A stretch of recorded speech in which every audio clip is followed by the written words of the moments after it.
أعوذ بالله من الشيطان الرجيم. بسم الله الرحمن الرحيم. الحمد لله رب العالمين والصلاة والسلام على رسول الله.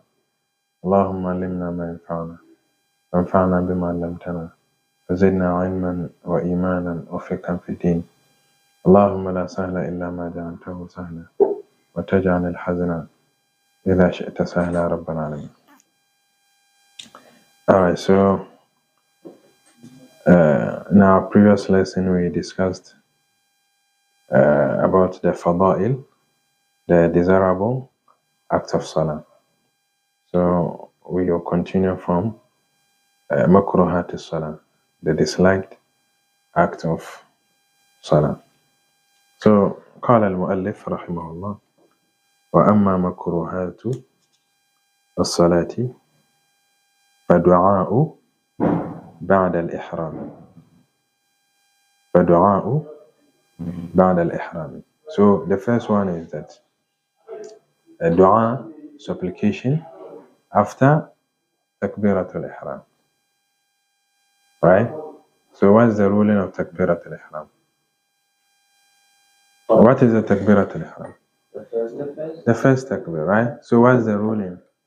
It's fard, right? It's wajib, fard. It's a rukun. Okay.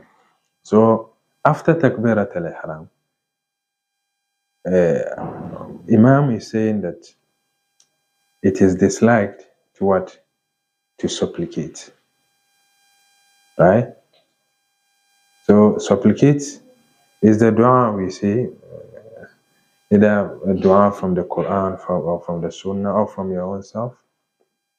So this is what disliked. So after the takbirat al-ihram, what do you do? You begin with.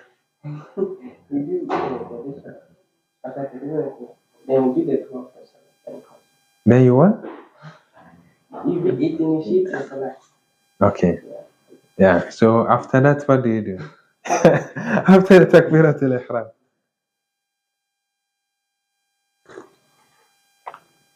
Then you start reciting the Fatiha. You start reciting the Fatiha. Straightforward, right? Right away. After the takbirat al-ihram, you start Fatiha.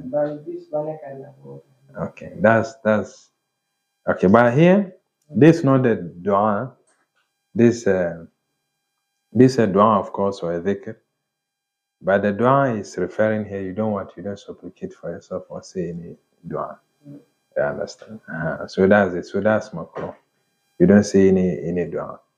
So you find people after takbirat al-ihram, they are saying something. You hear them saying something. And aside that, Subhanak Allahumma wa bihamdika wa tabarak ismuk wa ta'ala jadduk. This is the dua you say after the takbirat al-ihram, before Fatiha. So aside this, there's no any dua. And those before the takbir, you say something before them. So this is what the Imam is talking about. You find people after takbirat al-ihram, you see them doing this. Right? Even some do it before the takbirat al-ihram. So this is also makruh. There's no dua before the takbirat al-ihram, and there's no dua after the takbirat al-ihram. You get it? So after the takbirat al-ihram, before, what do you do before the takbirat al-ihram? You should be in a standing position. Of course you'll be in a standing position. Yes, that's it. That's the intention. So this is what directly related to what? To Salah. So that's what you do. When you stand to pray, you make your intention, then the takbirat al-ihram. Then the dua, Subhanaka Allahumma follows. Then you start your Fatiha. Right? Okay. So that is what the first makruh, no dua after takbirat al-ihram, and also no dua before takbirat al-ihram. You get it? Okay. So before we continue, what is makruh? Makruh.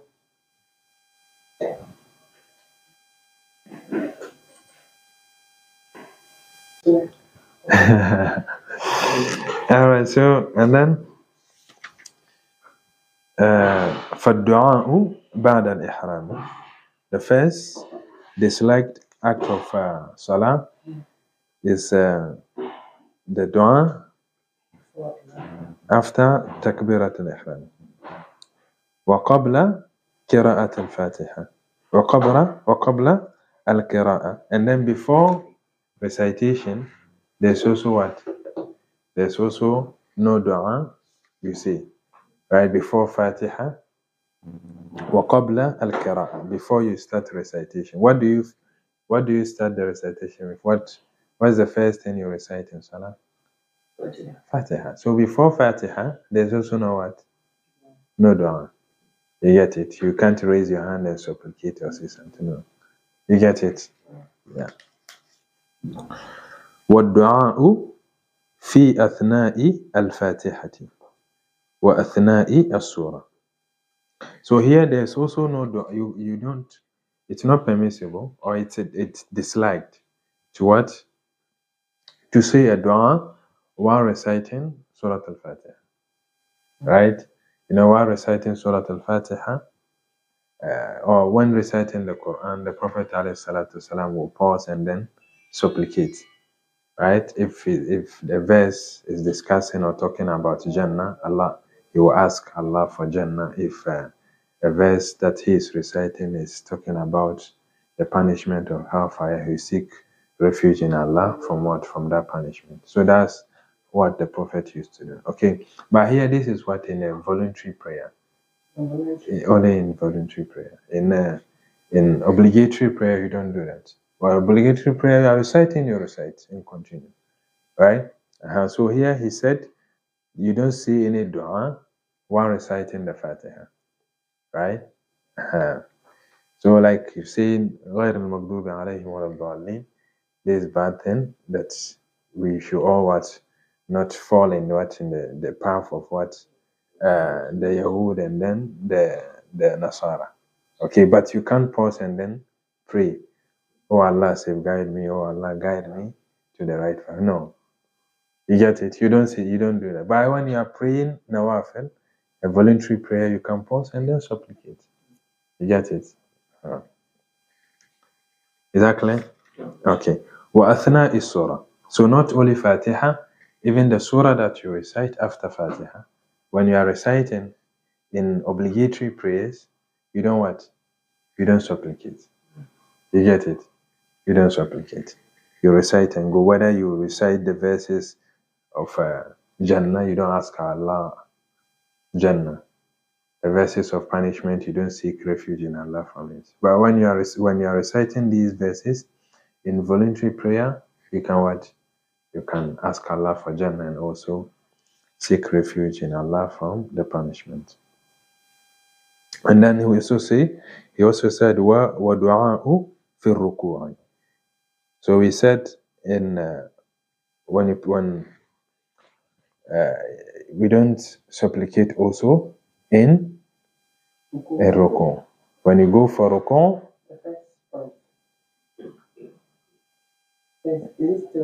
no, we are done with the first one.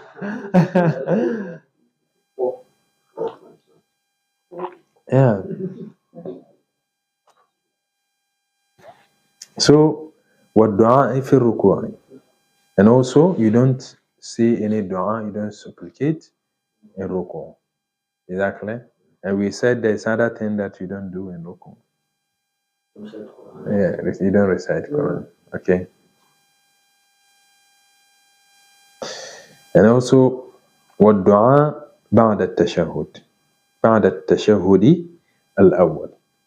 And also there's no dua, there's no supplication, or it's disliked, okay, to supplicate after the first tashahud. Do you get it? After the first tashahud, you don't what? You don't say any dua. You don't what? It's disliked to supplicate. Okay? It's disliked to supplicate. But what about after the second tashahud? Huh? I can supplicate. In the second time, You can supplicate, right? Yeah, it's permissible. It's also one of the fada'il, right? The desirable acts to supplicate after the second tashahhud. You get it? But after the first tashahhud, you don't have to supplicate. And the first tashahhud should be what? Shorter than the second tashahhud. And we said that what do you say in the first tashahhud? how do you Tahiyya? Yeah. So that's the tashahhud. You say the tashahhud, right? That's the tashahhud. You say the tashahhud, and you don't have to. You don't have to add any salawat on it or any dua, right? Only the tashahhud. In the first sitting, you say only the tashahhud, then you continue. But in the second sitting, you will say your tashahhud. Then, if you want, you add what? You add salawat ala nabi, and then there are also dua that you can see. Okay, yeah. So you can see all that in the second tashahhud, in the second sitting. Check. Initially I thought, or that's how I learned that after the tashahhud, the first sitting, after the tahiyya, we finish the prayer, and stop there. That's the tashahhud. I think you have to. Yeah, You add that one. but I don't get it. What do you mean? It's all the shahad when you do that. After the shahad, you got it. So you add shahad Allah ilaha illallah. Yeah, it's part of the tashahhud. He thought that when we end that this one, that's No, it's part of the tashahhud. So, التحيات لله, الزاكيات لله, الصلوات الطيبات لله, السلام عليك أيها النبي ورحمة الله وبركاته, السلام علينا وعلى عباد الله الصالحين, أشهد أن لا إله إلا الله وأشهد أن محمدا عبده ورسوله. Right? So that's it. Then the rest you can add salat ala nabi, and we said any salawat you can say, right? But you say this, you salute the Prophet and then his family. You pray for the Prophet, Allahumma salli ala Muhammad wa alihi, right? So and we said it's better you say what you say, the salutation that the Prophet taught the Sahabas. Now Salat al-Ibrahimiyya. Okay, so, and then he said, وَالدُّعَاءُ بَعْدَ التَّشَهُّدِ الْأَوَّلِ. So, supplication after the first tashahhud in the first sitting is what is disliked, right? And then also وَالدُّعَاءُ بَعْدَ السَّلَامِ الْإِمَامِ. And then supplication after the salam or the taslim of the imam. Do you get it? Meaning, you are behind the imam praying, right? And the imam has already said what? He has already made his taslim. Assalamu alaikum wa rahmatullah. It's done, right? So imam is saying that it is what disliked in the Maliki madhab to what? To supplicate after the taslim of imam. You get it? You are following the imam. So when the imam says salam, you have to also what? Say salam. You don't have to delay. You don't have to continue praying. No. When you are praying alone, you can sit there and pray for an hour. But when you are behind the imam, immediately the imam says salam, you what? Say salam. The Prophet said, جُعِلَ الْإِمَامُ لِيُؤْتَمَّ بِهِ فَلَا تَخْتَلِفُوا عَلَيْهِ. The imam is there for you to what? To follow him, to imitate him. And do not what? Act contrary to his action. So when the imam go for sujood, go to sujood. إِذَا كَبَّرَ الْإِمَامُ فَكَبِّرُوا إِذَا قَرَأَ فَأَنصِتُوا وَإِذَا رَكَعَ فَارْكَعُوا وَإِذَا سَجَدَ فَاسْجُدُوا. Right? So like that. So yeah, it's you can say any dua. You can say any dua after uh, after the tashahhud of what? After the second tashahhud, right? You can say any dua as long as the imam did not say taslim. Immediately the imam say taslim, you also have to what? You have to also end your prayer. Is that clear? So it is disliked to continue supplicating after the taslim of imam. And then was sujudu ala thiyabi wal busti wa shibhuhuma mimma fihi rafahiyya. So he said was sujudu ala thiyabi. And also it is disliked to what? To prostrate on a garment. Right? On a garment. To place let's say a cloth or something on a garment and then prostrate on it. Right? Okay. Or a carpet. Right? All right, but here in our masjid, there's a carpet there, right? Right? A carpet. There's a carpet there. So we don't prostrate on the earth on the ground. It's on the carpet. But this is okay because that's part of the decoration of the masjid, right? But let's say that in your house there's no carpet like that. And then when praying, you just place what? A garment or a carpet there just to prostrate on it. That's the makruh. You get it? But when you go to a masjid, there's a carpet in the masjid. You don't see that since it is makruh in our mazhab, let me watch.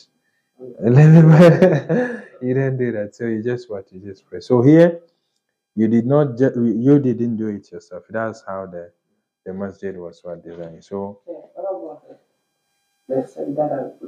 yeah, there's also no problem like that. Yeah, there's no problem. Yeah, so you are praying on a praying mat, right? On a prayer mat. So with that too, there's no problem. So you are prostrating because you are standing on what? On a prayer mat. So you prostrate on it. There's no problem. You get it? But let's say that you've spread a prayer mat to pray on it, and then where you prostrate, you place the garment there to prostrate. That's the makruh. So you mean like those? Let's say I'm gonna come to this masjid and still bring your house together. No. Let's say, yeah, it's still a prayer mat, you know. Yeah, maybe you don't trust the masjid. They don't clean it. So let's say bring his prayer mat to make sure that it's praying on a clean surface. Yeah. So what it means is that when prostrating, you don't have to place anything to prostrate on. Right? Like a garment, a carpet, or an handkerchief, just to purposefully for what? For prostration. Do you get it? That's the makruh, right? But with the sajada or the prayer mat, when you spread it to pray, you have to prostrate on it, because you are standing on it, you are praying on it, right? And so you have to prostrate on it. Okay. Maybe what about you find yourself in a situation where you're going somewhere, maybe an official meeting, and you're going back, and of course you don't want the prayer time to pass out. You met some people praying on a small place, and now it's time for you to put your leg, and you don't want it to be on the floor, and also your hand too. So you see some people doing like this, like they'll be pushing themselves so that their hands will not get dirty, or maybe their clothing will not get dirty. But even with that, if they finish them doing like this, is that okay? No, brother. See, if you see someone doing that, meaning the person is praying on what? On a ground or surface that is not clean, right? Because when I praying on a clean surface, you don't have to be what? You don't have to be wiping all this dust. Protecting at the same time protecting his clothing from not getting dirty. Before you even finish the prayer, your prayer is nullified. Why? Why? Because of the number of actions, the movement. Because when you go for sujood, there will be something here.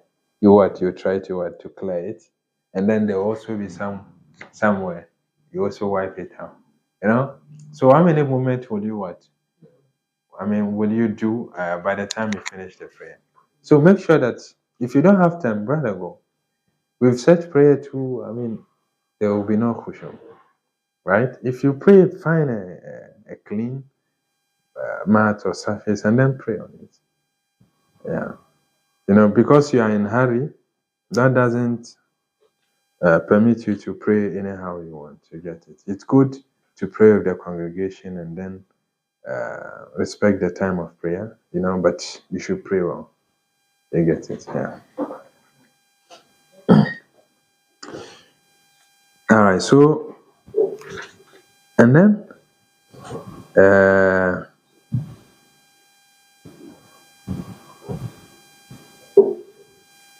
okay. So he said, بخلاف الحصير فإنه لا يكره السجود عليها.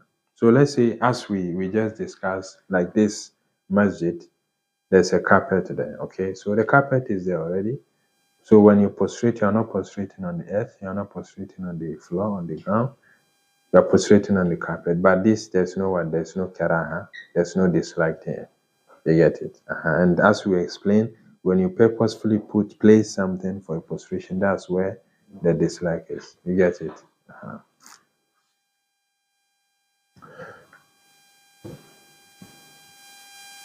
And then he said, وَلَكِنْ تَرْكُهَا أَوْلَى. Right? Meaning leaving it or not using such carpet is better, so that you can directly prostrate on the earth. You get it? But this is how we find out our time today. So may Allah accept it from us. And then he said, وَالسُّجُودُ عَلَى الْأَرْضِ أَفْضَلُ. So prostrating directly on what? It's in the same point, okay? So prostrating on the earth is what is better. You get it? So because all this, why is all this dislike? It's dislike because it's what? It's a sign of what? Arrogance.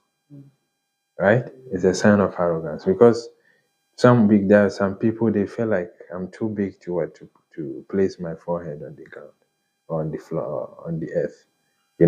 So they have to place something to prostrate on it. Okay. So if that person or any person doing that out of arrogance, of course Allah knows that. Okay. But they are saying it's makruh so that it doesn't become something, you don't normalize it, and then later becomes what? A sign of arrogance. You get it? So it's better you stay away from it. Exactly. Okay. So he said, وَمِنَ الْمَكْرُوهِ السُّجُودُ عَلَى كَوْرِ عِمَامَتِهِ أو طرف كمه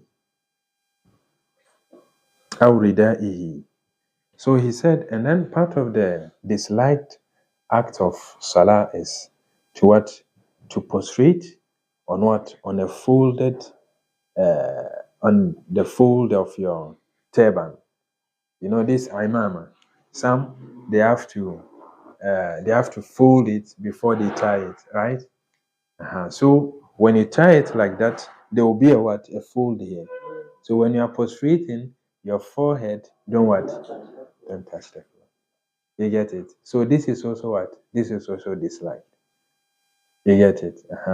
So you find people when they have their imama on top, when going to prostration or for prostration, they raise it a bit. Yeah, so you do that before you start the prayer. Yeah, you do that before you start the prayer. And then but you find people also with a round cap, right? So when going for sujood, they also do that. But for the round cap, there's no problem. Yeah, there's no problem. Like mine, like this, it's light, right? It's really light. So yeah, like my hair, mashallah. So with that, there's also There's also same apply to to the women with their khimar, right? On it, there's also no problem. All right, so, and he said, وَقِرَاءَةُ فِي الرُّكُوعِ وَالسُّجُودِ. And also this we've already discussed it, right? Recitation in what?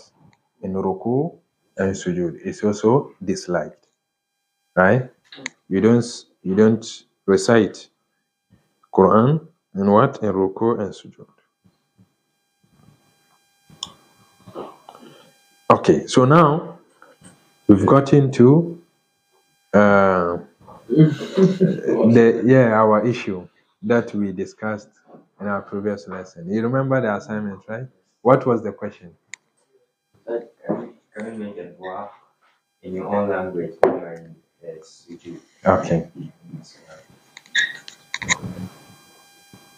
Let's continue. All right, so what was the assignment? The assignment was, can you make a dua in your own language In your own when you are language. in sujud? Okay.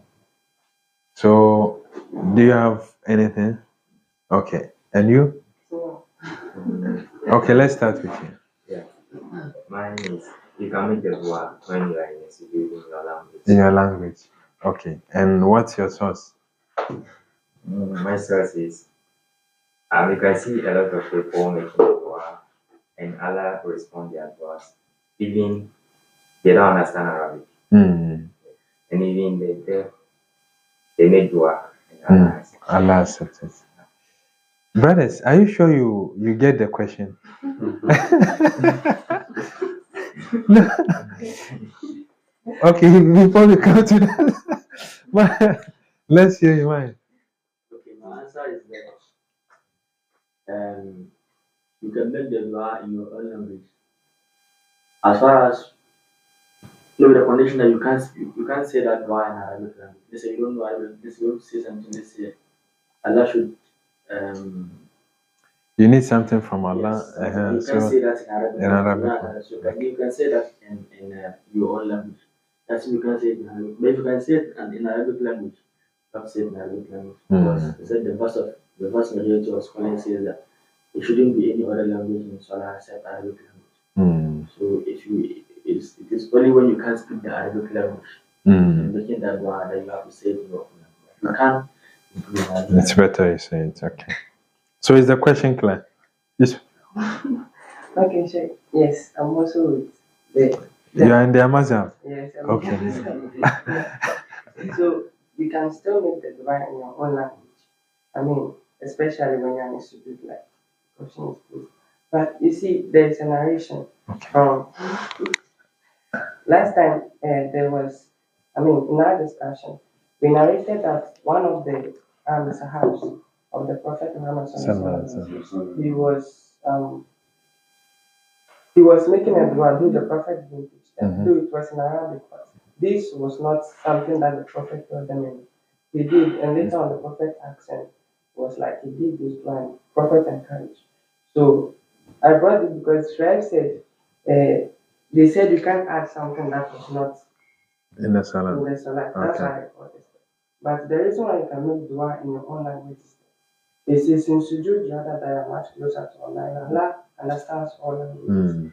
Yeah, so that's what my message. Okay. Yeah, so that's it. Here, let's listen to what the Imam said first. He said,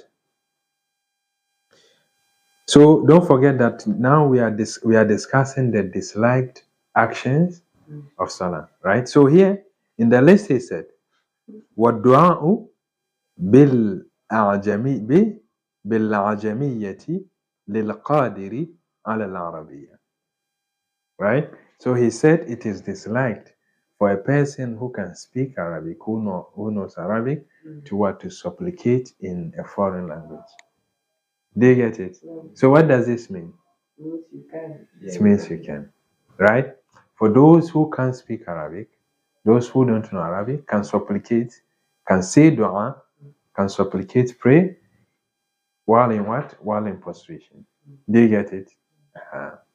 Because see, we remember we said that if we are to suffice or to limit ourselves to the supplications of the Prophet, there are certain things we will not be able to ask because the Prophet did not Did not ask them. Right? So when you get there, you pray. Because the Prophet, as you said, the hadith you quote is an authentic hadith. The Prophet said, أقرب ما يكون العبد إلى ربه وهو ساجد فاجتهدوا في الدعاء.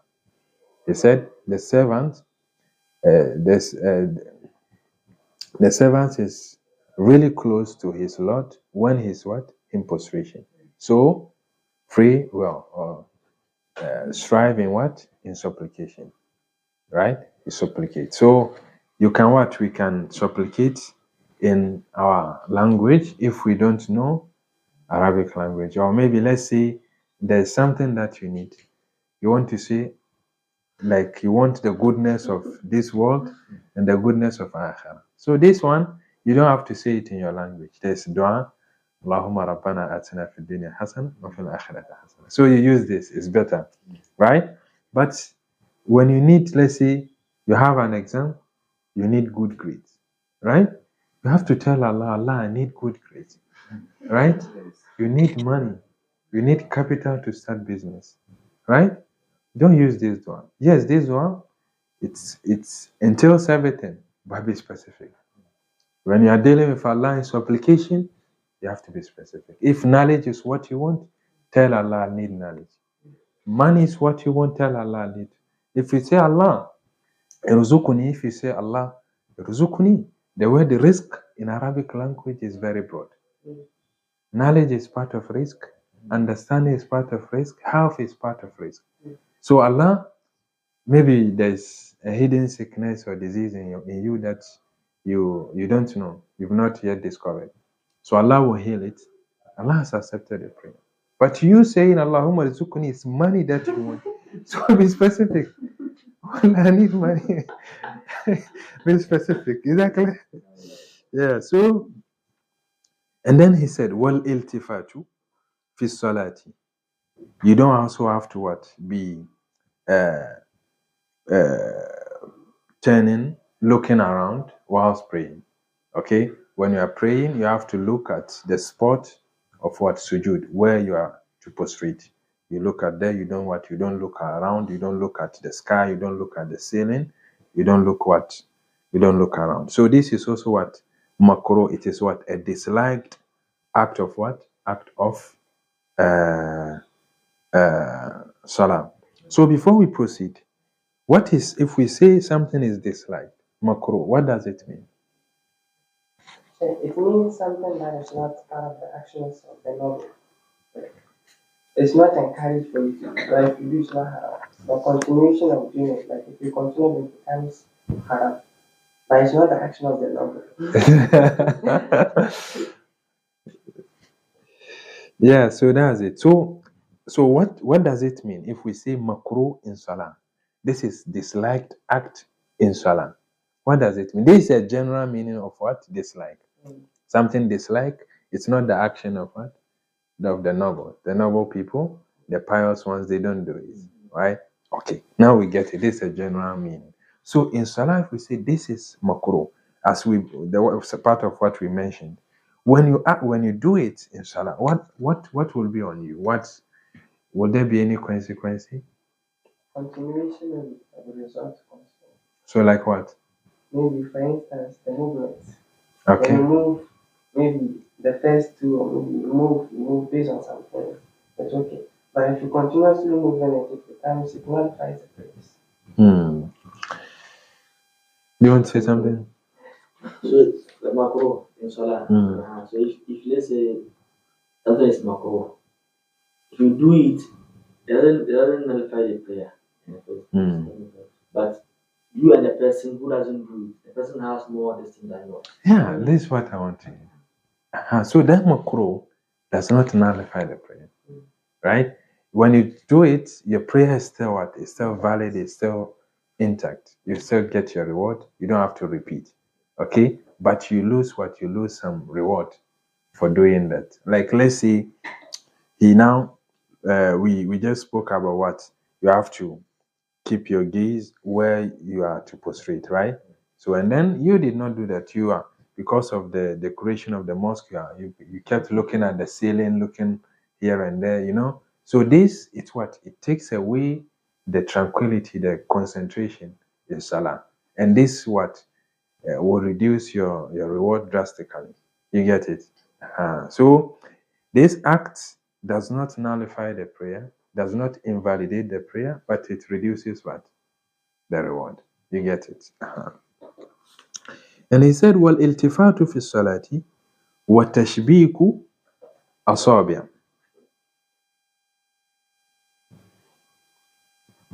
And then he said, وَتَشْبِيكُ الْأَصَابِعِ. And also interlocking of what? Of the fingers. MashaAllah.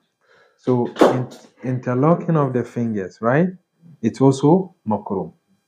So just imagine someone praying and then the person does this.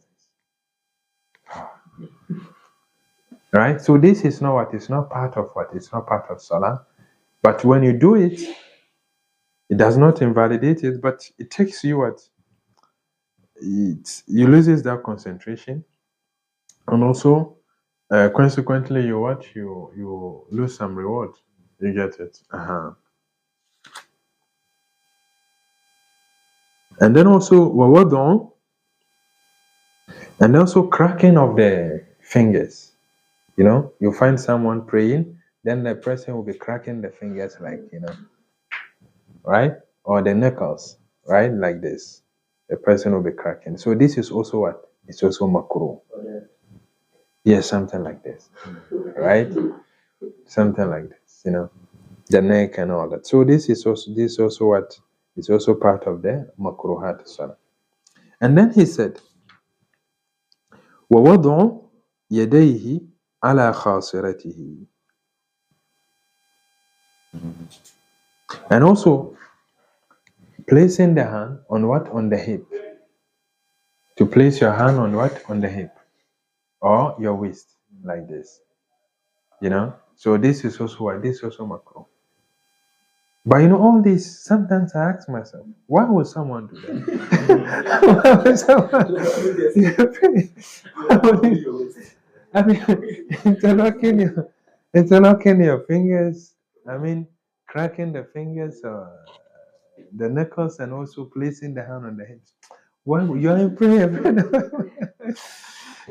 You get it? So, and then he said, well,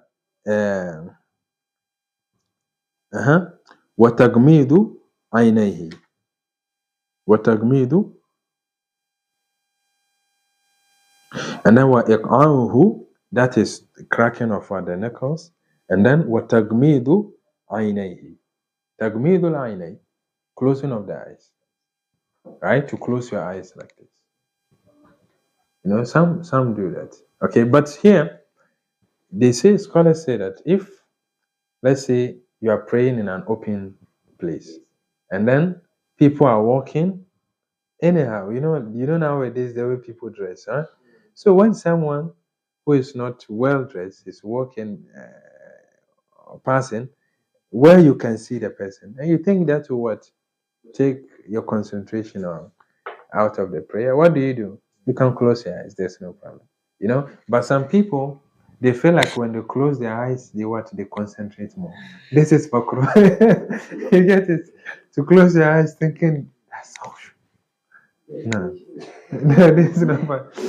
You get it? So you don't close your eyes.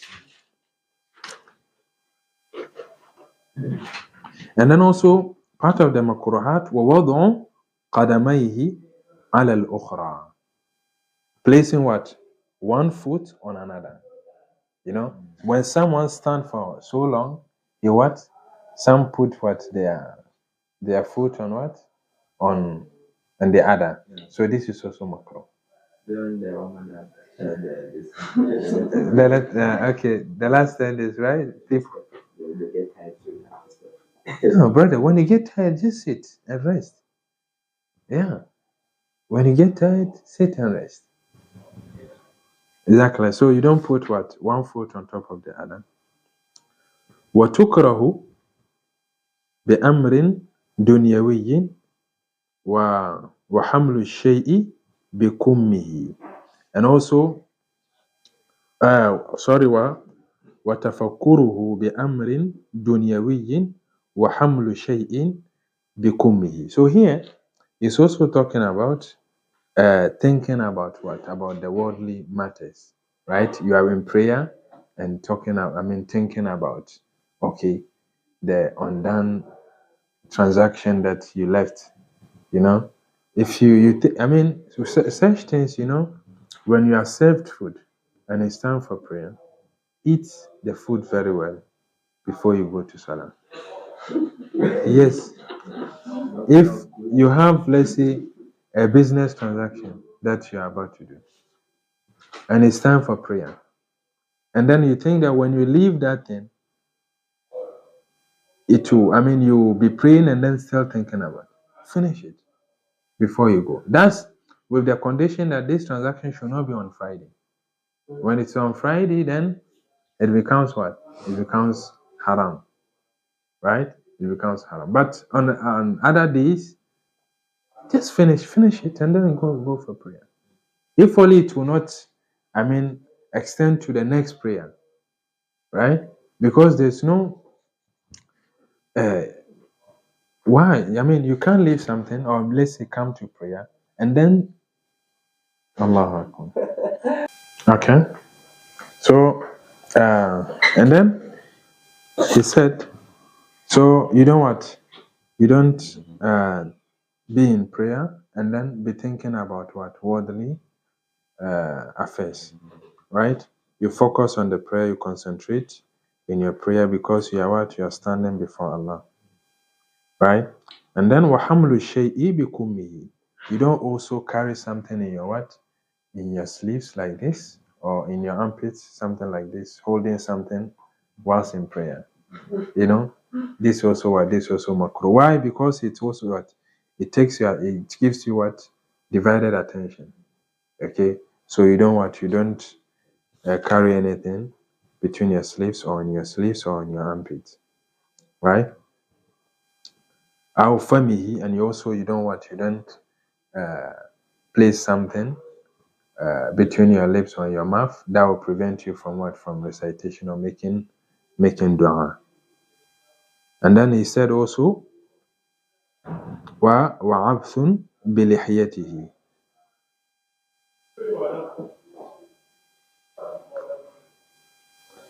And then also fiddling with the beard. Some people when they are praying, they will be playing and then doing some things with their beard. I was about to ask you that. What is the person I would have asked you? Okay, so this is also makruh. Yeah, this is also makruh. You don't play with the beard. You concentrate. Yeah, exactly. Yeah. And then he said, وَالْمَشْهُورُ فِي الْبَسْمَلَةِ وَالتَّعَوُّذِ الْكَرَاهَةِ. And he also from the prominent opinion on Bismillah, saying of Bismillah, and A'udhu Billah in prayer, it's also what? Makruh. How? What does it mean? Saying A'udhu Billahi Minash Shaitanir Rajim, Bismillahir Rahmanir Rahim, Alhamdulillahi Rabbil Alamin. This is what he means. It's what? It's makruh. Why is it makruh? Do you get it? Saying A'udhu Billah and Bismillah, it's makruh. In prayers. In prayer. Of course, all that we are discussing is in prayer.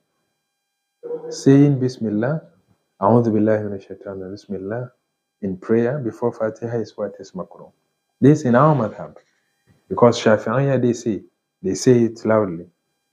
Right? They say it loudly. But in our madhab, is what? It's makruh. It's makruh in what? In obligatory prayers. In obligatory prayers, it is what? It is makruh to openly say A'udhu Billahi Minash Shaitanir Rajim, Bismillahir Rahmanir Rahim, then you start Fatiha. But you can say it what? Silently. You say A'udhu Billahi Minash Shaitanir Rajim, Bismillahir Rahmanir Rahim silently, then you start with the recitation of Fatiha loudly. You get it? But in voluntary prayer, you can say it loudly. There's no problem. Yeah.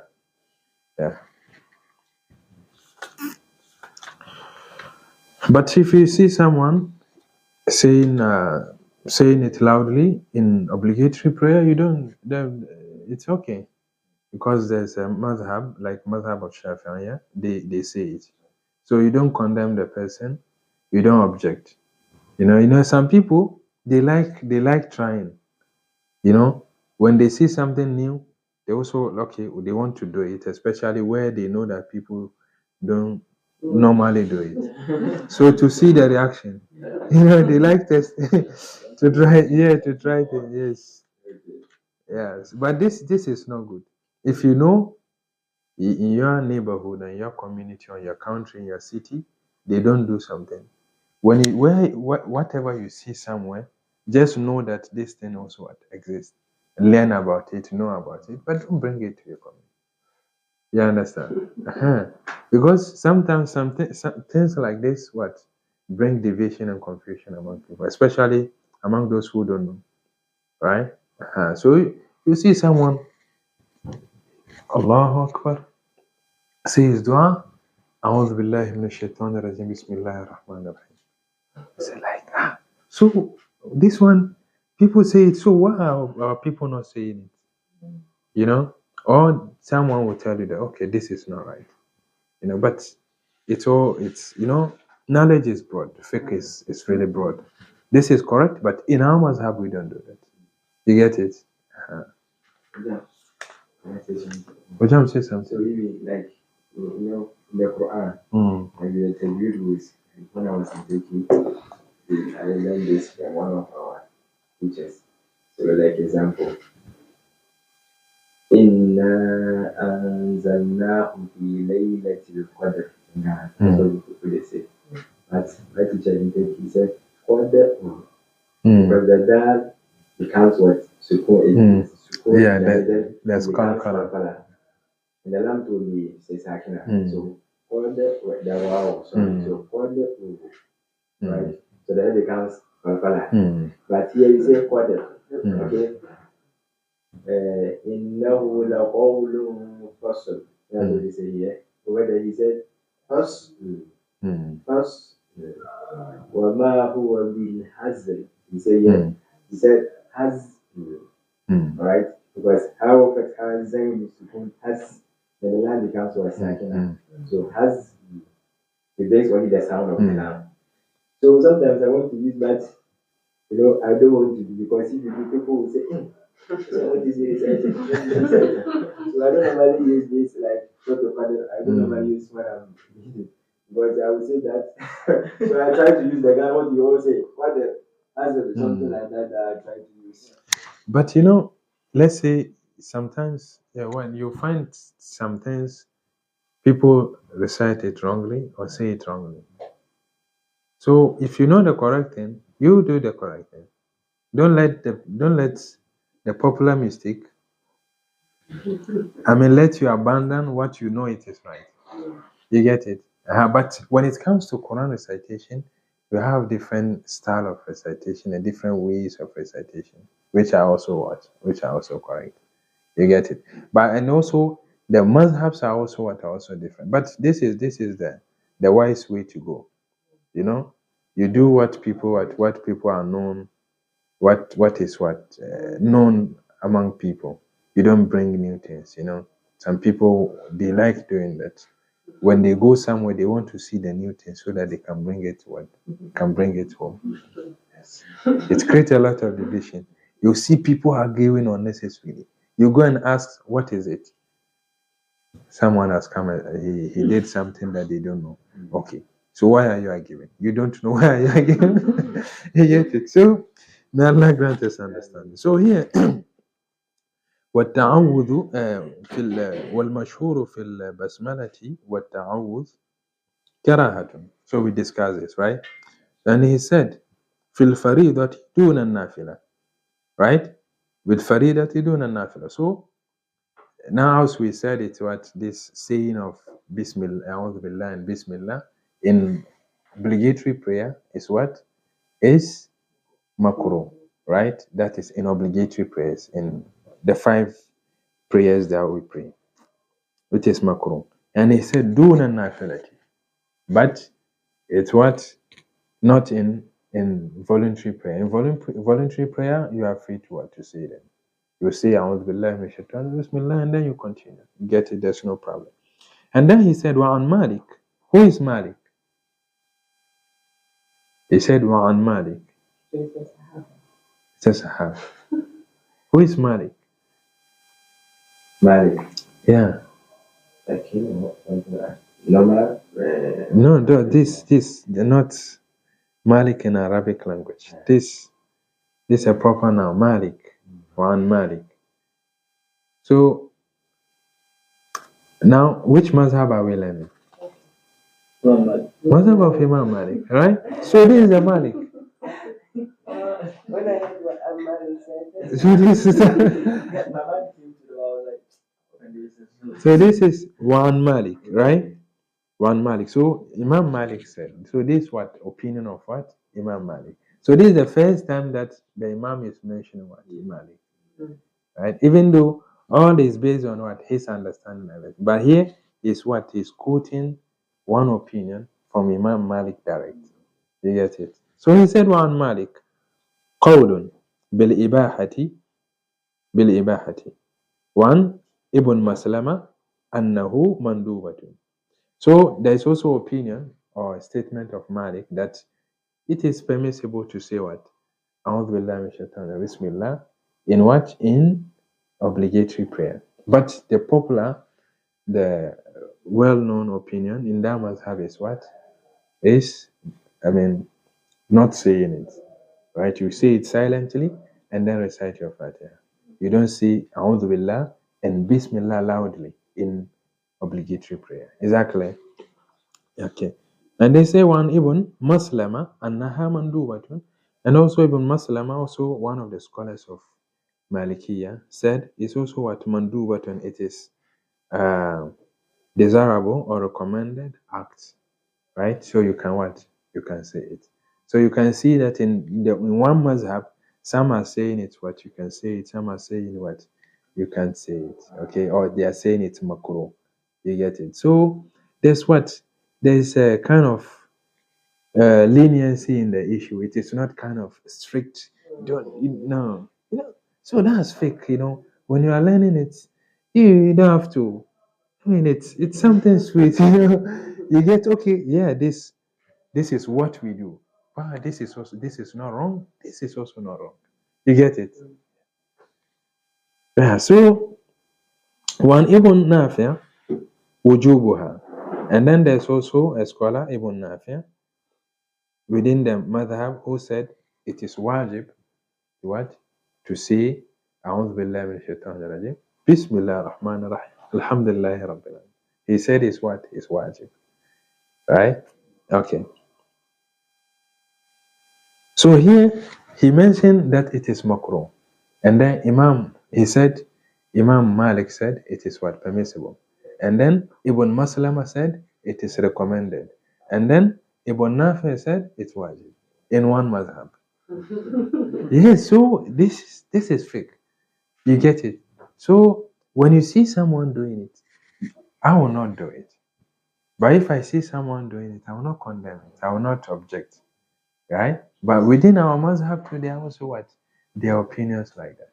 And also Imam Shafi, they say it loudly. Right? Even if in our mazhab it is not, there's no opinions, we can still consider the mazhab of Imam Shafi. It's still valid for someone on Maliki madhab, adhering to Maliki madhab to imitate something or to pick something from other madhab and practice. It is permissible. You get it? So this kind of lenience. No mazhab declines it. No, of course, the like madhab of Hanafiya, they don't say it. They don't. For them, they don't say it at all because of their reports. There's a report of Ibn Abbas who said he prayed behind the Prophet. He prayed behind Abu Bakr, Omar, and Uthman. None of them were saying Bismillah. You get it? And also, there are also companions like Ibn Omar, Abu Huraira, who were saying this. You get it? So, yeah. So this, there's a disagreement. But it's what? It's doesn't get to haram. It is what? It's still makruh, mandub, and all that. So if you see someone doing it, it's fine. If you don't want to do it, don't do it. You get it? Yeah.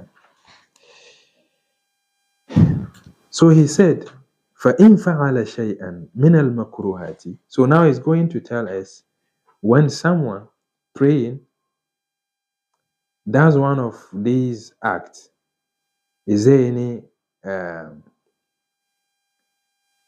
does that affect his prayer or not? So he said, فَإِنْ فَعَلَ شَيْئًا. If anyone does one of these disliked actions, في صلاته, in his prayer, كُرِهَ لَهُ ذَلِكَ. It is disliked, frowned upon for the person, frowned upon. وَلَا تُبْطِلُ صَلَاتُهُ. But that does not what? Nullify. That does not what? Nullify the person's prayer. Right? Wallahu a'lam. Allah knows best. Alright? Any question? Any So question? what's the difference between mandub? Mandub? Mandub is from the word nadb. And nadb, it's something recommended, something that's it's also recommended that you do. When you do, it increases your what? Your reward. Right? So the next topic will be what?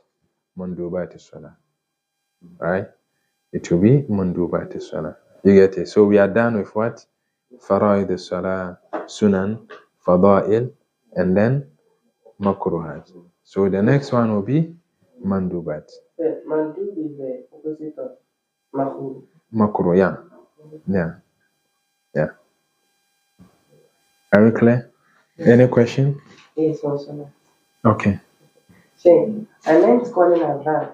When you're calling Adhan, you're not supposed to sing it like the way we do Quran. Of course, you should call it with nice voice, but you're not supposed to do it very, very like the way we do. Exaggerate, right? Like how? Like the way they do in Mecca, they do in Saudi, we're supposed to do it in a specific way. Like Allahu Akbar, Allahu Akbar, Allahu Akbar. It's not supposed to be the way we are doing today. That's what I think. And they say there is a whole book on that. No. Of course, you. Everything, even the Quran, you don't have to exaggerate in beautifying your voice and recitation. Same as Adhan, right?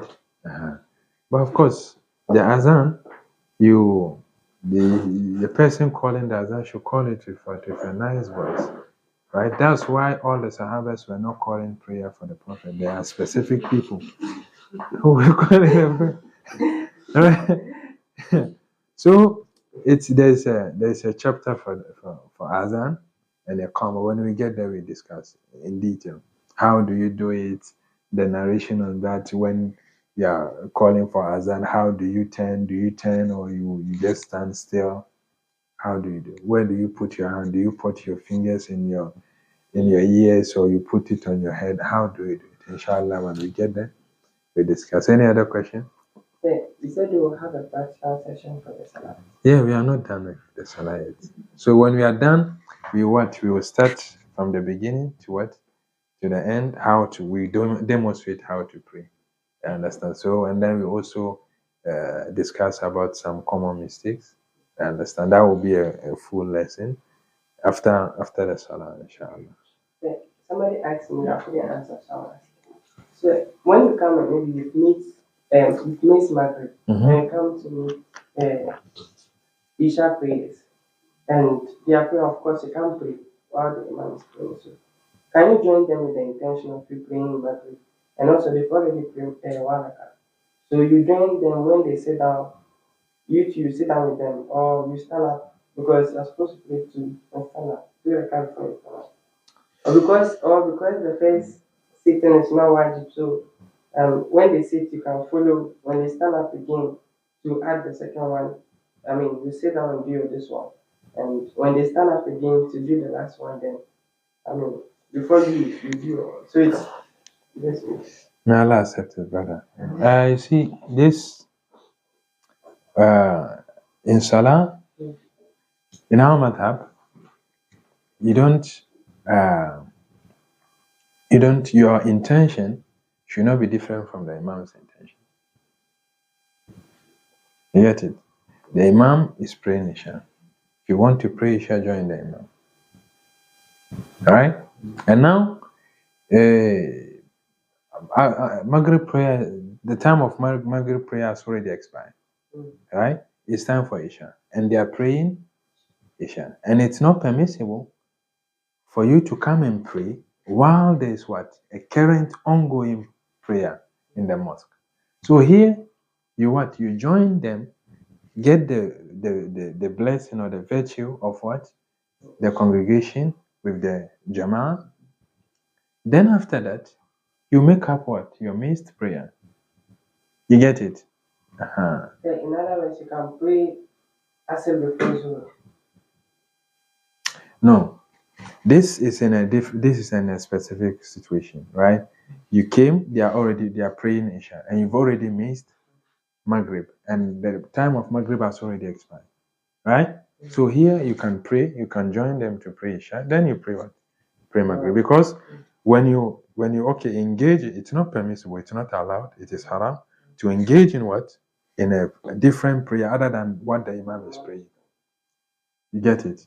So if you even try to do that, okay, let's say that you've done that. By the time you finish Maghrib, they are done with Isha. So you've lost two blessings of Jama'ah, the Maghrib and Isha. So why not lose one and join the him in Isha? You get it? But when, let's say, you've missed Zohor and Asr, right? You can't come because I said this. You pray Asr, then you pray Zohor. No, it has to be what? In order. You get it? Any other question? All right, so let's pause here and continue. Inshallah. We have lesson tomorrow, right? Tomorrow, Friday, inshallah, we have hadith lesson. وآخر دعواهم الحمد لله